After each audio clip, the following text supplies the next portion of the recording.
Welcome to Planet MicroCap. I'm your host, Robert Kraft, and joining me today is Eric Ronsse. He's the CEO of the Good Shroom Co. It's a publicly traded company. The symbol is MUSH on the TSX Venture. And the Good Shroom Co. will be presenting at our upcoming investor conference, the Planet MicroCap Showcase Vancouver, in association with Small Cap Discoveries, taking place September 25 and 26, 2024 at the Fairmont Waterfront, Vancouver. For more information to register to join us and see the presentation that Eric's going to give there in person and to do one-on-ones, you can register at planetmicrocapshowcase.com. And with that, Eric, thank you for joining me today. How you doing? Good. Yourself, Robert? You know, I survived the intro, so I think anything's possible at this point. Absolutely. Absolutely. No, I'm excited about the show in September in Vancouver. I'm very excited to meet the great guests that you guys definitely have over there. So it's a blessing. Thank you.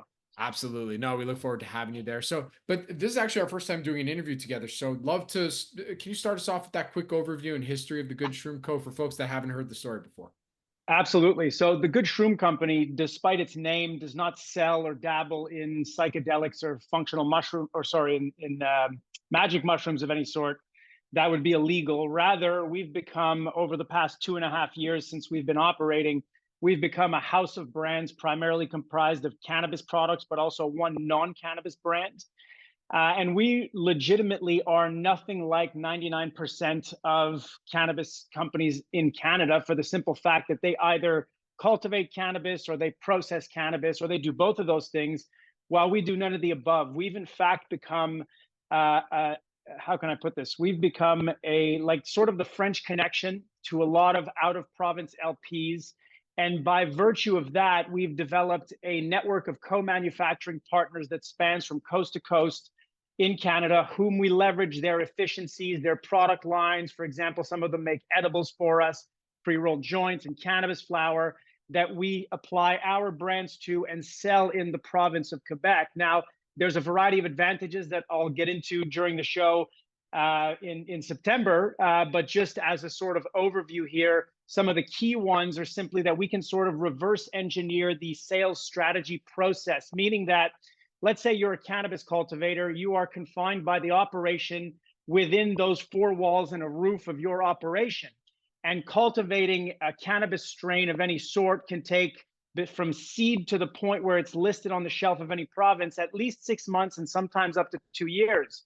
And so having developed a network of co-manufacturing partners in every category of the industry, allows us to really look at the market in our primary market of Quebec as a whole and identify pain points or niches where there's competitive pricing, justified volume, and so on, and then go back to our market to figure out who can supply this product and sell that product into the market.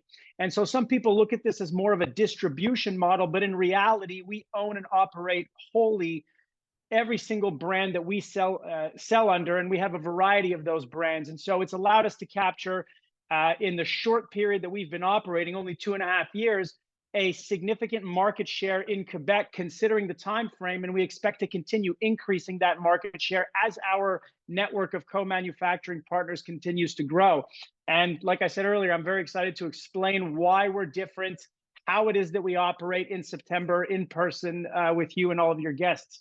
Absolutely. Well, I'm going to ask you that right now here too. But first things first, you got to change the name, right? That's I came into today, you know, being like, I think I'm interviewing a mushroom company. You know? Yeah. But so definitely, I hope that's on the docket at some point. Just so you know, but whatever. That's your decision. It actually is, Robert. You know, we actually the one non-cannabis brand I mentioned at the onset of this interview today is a brand called Teonan, which is a brand that I founded, which is in fact the original brand of the company before we even had a cannabis license. And that's a brand of beverage mixes, powdered beverage mixes that incorporates a line of functional mushrooms, a proprietary blend of 6 different mushrooms that we now sell in Canada and the United States on both of our online stores in those countries.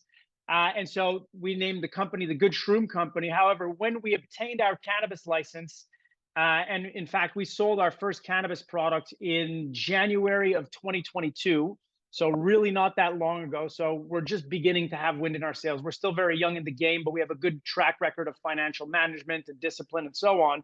But really the name, The Good Shroom, came to be because of that functional mushroom brand before we were even operating in cannabis. But it is part of the plan to change the name. Actually, this year at our AGM, we'll be announcing it. But just to, make it super clear who we are rather than The Good Shroom Company, cannabis company, but a wise investor would do their digging and understand what we're doing. And I'm excited because there's gonna be a lot of those at your conference. For sure. So Eric, real quick, as you said, you're going to be getting into it in Vancouver.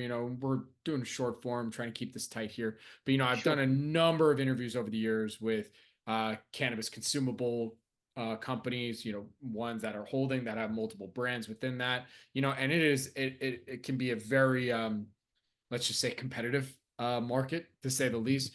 So aside from operationally, what makes you guys unique and different? Because you can go look at the numbers, see, running as a profitable business and whatnot, and that, that always looks good. But when you're thinking about the growth of the company and being able to capture, that audience of folks that are eating these consumables and whatnot, what would you say makes you guys unique and different and to stand out amongst the many brands out there?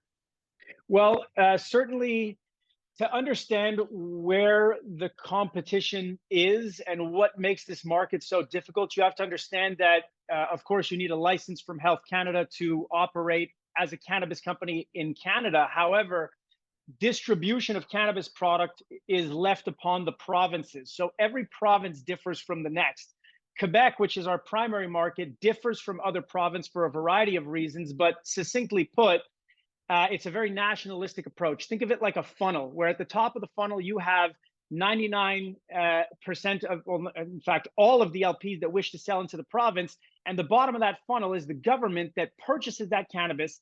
And they also own and operate all the retail locations. So they buy the cannabis, operate the retail, and sell cannabis to the consumer. If we compare that to Ontario, which is more representative of the rest of Canada, you actually have what is more like an hourglass, where you have all of the LPs trying to sell product to the province, which is the middle of the funnel, and then the province then distributes, or sells rather, those products to privately owned retail in Ontario. And so there's pros and cons to both. The big advantage that we have in Quebec, which is where we're from, it's our backyard, is that it's a very different market in its consumption habits. Case in point, it's Canada's fourth largest market, doing about $600 million a year in sales, which represents about 11% of total cannabis sales in Canada. But it is by and large the biggest hash market in the country. So consumption habits are different in Quebec, and you really sort of have to be local to understand brand names, product names, the types of flavors, the formats, and so on that appeal to the Quebecois people. And so what's happening now is a lot of out-of-province LPs have tried to dominate in Quebec or even sell some stuff, but they fail, at least as compared to similar products that we sell. And so when I approach that network and I tell them, hey guys, here's your sales, here's ours, sell us the product exclusively for the province of Quebec, we'll apply our brands, and we'll purchase from you exclusively, so long as you don't change the price, the quality is maintained, and you're able to supply consistently. And that's also one huge advantage of applying our own brands to it, is if supplier of product A screws up, I can then turn around and purchase the same product from supplier B. And I couldn't do that if I were selling other companies' brands in the province. But it's a tough market out there, unquestionably. That said, I mean, you had the capital markets boom and bust that we all know of, obviously. And I still think we're at the bottom of the barrel completely. However, when the smoke settles in this industry, there'll be a few handfuls of licensed producers left standing, and those that are profitable in date of today and continue to be profitable and perhaps show some growth into the future are the ones that are going to dominate in the future. So the industry's in turmoil, but I can tell you, being in the industry, that there are some very solid companies. There's few of them, but there are some. I believe that we're one of them, and obviously in September, I'll be making that case to all of your followers. Oh man, Eric, you're killing me with this. It's hilarious. But so final question for you here today, because like I said, we you're gonna be there in September and give the full bit to the audience. But from what you can tell us, moving forward, what would you say are some of the company's value catalysts for the rest of 2024 going into 2025? The 1 to 2 things that folks should better understand about the company moving forward. Yeah, 100%, Robert. I mean, look, we've been consecutively profitable for the past 5 quarters. And obviously the proof is in the pudding. So I would say that any catalysts would come from the financial statements. We're just beginning to have wind in our sails, so to speak. So if you think about this logically, we were actually late to the game by launching our first products in January of 2022. By that time, there was already established brands and companies selling into Quebec, which looked like a disadvantage to me at first. But then I realized that, in fact, it's a huge advantage because there's a lot of data on sales because the Quebec government is a government. And so all of that data is available. So I'm able to tell you any product, the attributes, the price. I can tell you every single product, how much they sold on any given day since the date of inception of cannabis distribution in the province. And so when we analyzed that, we found a few gaps which allowed us to begin selling and do so effectively. But you can imagine that when you're coming into a market and people already have their consumption habits, it's difficult to demark yourself as a brand. How do you convince a consumer that's already purchasing product from your competitor, they're used to it, they like the price and so on, to change their habit and come purchase from you? So typically it takes some time to get some momentum. So 2.5 years in now, we're just getting started. And so we only own about a little less than 1% of the Quebec market. I don't think it's unrealistic for us to continue increasing on that. Plus, the network of co-manufacturing partners that we've built over the past 2.5 years is now bigger and better than ever. We now represent a more significant portion of business to those suppliers of ours. So they're not just willing, but want to sell us more product to get into Quebec.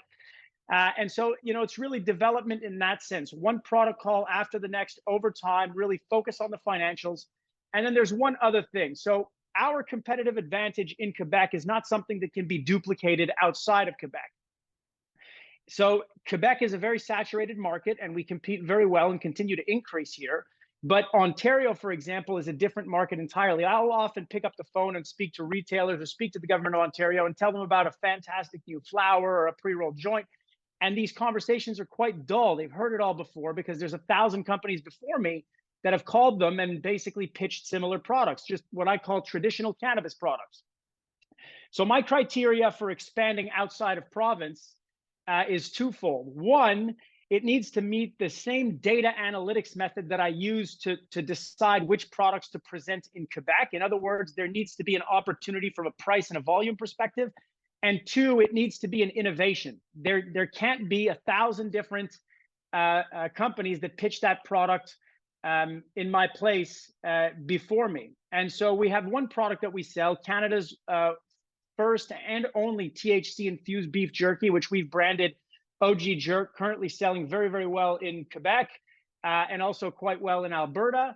So we're looking at pitching that in Ontario and a variety of other provinces. We actually just landed PEI, small market, but good market considering the size nonetheless.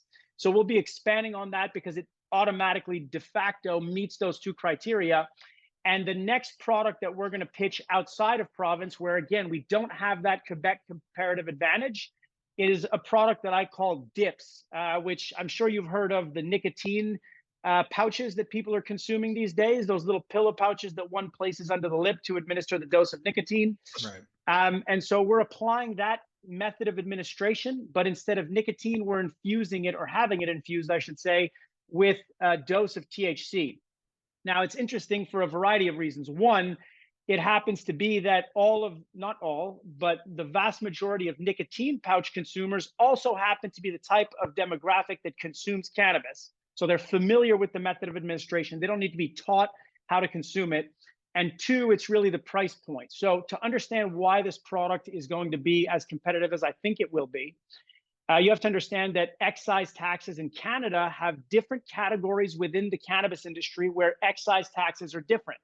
For example, excise taxes applied on cannabis flower or cannabis extracts or an ingestible extract like our, which is the The category that the dips would fall under is substantially, and I mean very substantially less than other categories, which allows us to price this product at around, depending on the province, $20 a unit.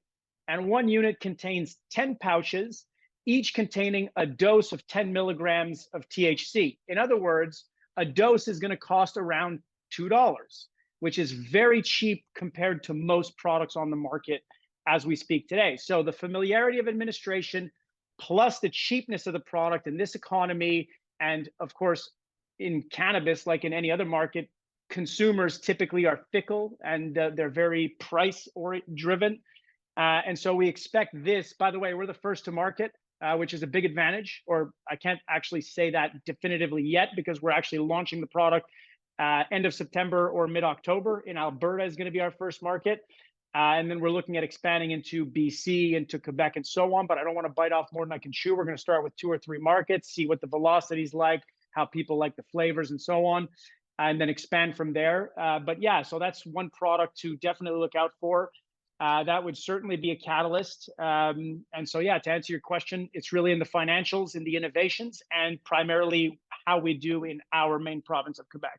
Very cool. All right. Well, Eric, with that, where can our audience go and find more information about the Good Shroom Company? And then we'll go from there.